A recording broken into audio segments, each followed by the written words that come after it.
Shalom saudara-saudara yang dikasihi Tuhan, jumpa lagi bersama saya dan hari ini kita mau mendengarkan firman Tuhan. Sebelumnya kita berdoa dulu ya. Mari kita berdoa.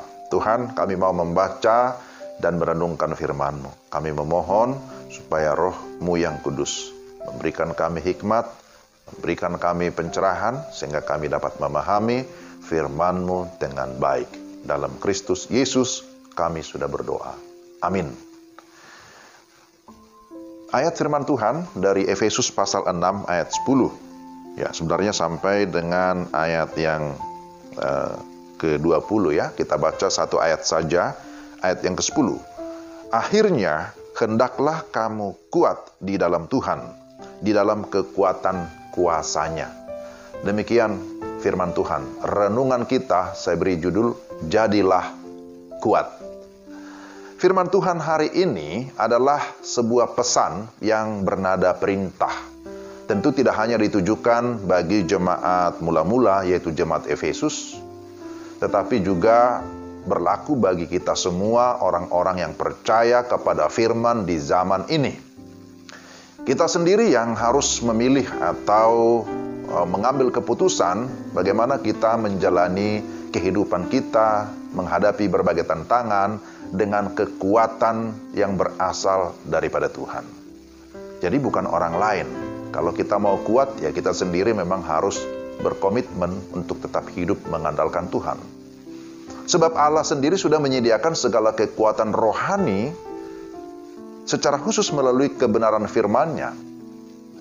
Jika kita memilih untuk menjadi kuat di dalam Dia, maka tentu kemenangan atas pergulatan hidup, atas pergumulan hidup juga menjadi bagian kita, menjadi milik kita, dan itu pasti. Apa yang harus kita lakukan sebagai anak-anak Tuhan dalam menghadapi segala situasi yang terjadi, terutama menghadapi segala tipu daya si jahat, si iblis? Maka di dalam Efesus 6 ayat 11 dikatakan, kenakanlah seluruh perlengkapan senjata Allah, supaya kamu dapat bertahan melawan tipu muslihat iblis. Jadi di sana disebutkan, kenakanlah seluruh perlengkapan senjata Allah. Nah, perlengkapan itu apa saja? Jikalau kita membaca ayat-ayat selanjutnya, maka di sana disebutkan ada ikat pinggang kebenaran, baju zirah keadilan, kasut kerelaan memberitakan Injil, perisai iman, ketopong keselamatan, dan juga ada pedang roh, yaitu firman Allah.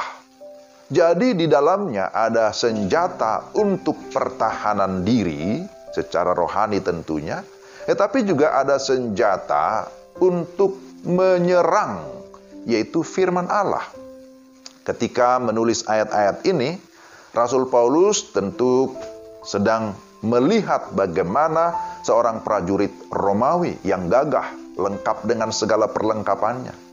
Jadi, pertahanan kita adalah ketika kita menggunakan seluruh perlengkapan senjata yang Tuhan berikan bagi kita. Bukan hanya sebagian.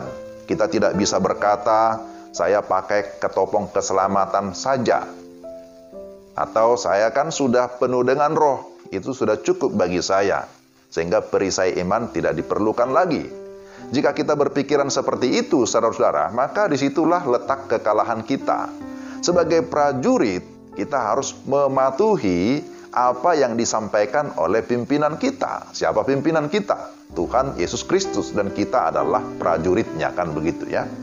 Bagaimana mungkin seseorang bisa turun ke medan pertempuran atau seorang prajurit masuk ke medan peperangan tanpa perlengkapan senjatanya? Ya pasti dengan mudah ia akan dikalahkan. Demikian juga kita sebagai anak-anak Tuhan. Jika kita tidak menggunakan seluruh perlengkapan senjata Allah, maka dengan mudah pula kita akan jatuh ke dalam dosa dan bisa kalah dari segala tipu daya si jahat. Oleh karena itu sangat penting bagi kita untuk menyerahkan totalitas hidup kita kepada Tuhan. Jangan setengah-setengah. Dan dengan tuntunan Roh Kudus, kita menjadikan firman Tuhan sebagai pedoman tertinggi di dalam kehidupan kita. Sehingga dengan demikian kita menjadi prajurit-prajurit Kristus yang memiliki perlengkapan yang mumpuni, senjata Allah yang Tuhan berikan kepada kita, kita pergunakan agar kita hidup di dalam keberanian, kita hidup di dalam sebuah kepastian, menjadi manusia yang kuat, bahkan yang perkasa di dalam kekuatan kuasanya. Perkasa dalam iman dan dalam menjalani hidup di dalam dunia ini, sehingga kita mampu mengakhiri pertandingan di dalam kemenangan, oleh karena kita sungguh-sungguh hidup di dalam mengandalkan Tuhan. Jadi sekali lagi, sebagaimana tema kita, jadilah kuat di dalam kekuatan kuasanya. Mari kita berdoa. Tuhan, terima kasih untuk firman-Mu hari ini. Kami berdoa supaya Tuhan senantiasa memimpin kami, menolong kami, supaya kami tetap hidup di dalam mengandalkan kekuatan Allah. Kami berdoa supaya Tuhan memberikan kami kemampuan untuk dapat mengalahkan si jahat dengan semua perlengkapan senjata Allah yang Tuhan berikan, terutama firman Tuhan yang merupakan otoritas tertinggi di dalam kehidupan kami. Dalam nama Yesus kami berdoa. Amin. Demikian renungan kita hari ini. Tuhan menolong kita untuk dapat melakukan apa yang terbaik di dalam kehidupan kita hari ini. Shalom.